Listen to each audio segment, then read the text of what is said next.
Welcome to Penrose Learning, where we make understanding easy.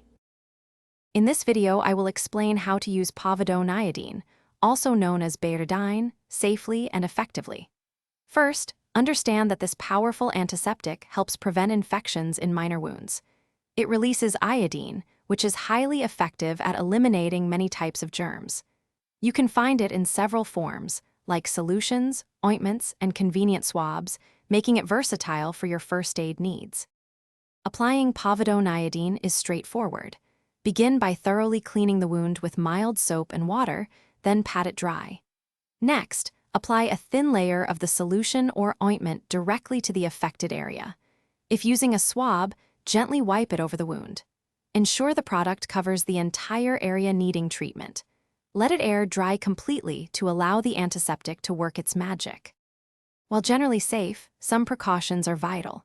Do not use Povidone iodine on deep puncture wounds, animal bites, or severe burns without first consulting a healthcare professional. Individuals with a known iodine allergy or certain thyroid conditions should also avoid this product. Always stop use and seek medical advice if you experience any irritation, redness, or a rash after application. It's crucial to know when to seek professional medical help. If your wound shows signs of infection, such as increased pain, swelling, redness, or pus, please consult a doctor immediately. Also, if the wound doesn't show signs of healing within about 7 days, it's time to get it checked. Remember to check the description below for a link to the Echo Dot smart speaker and other great deals. Your health is important, so don't hesitate to get expert advice.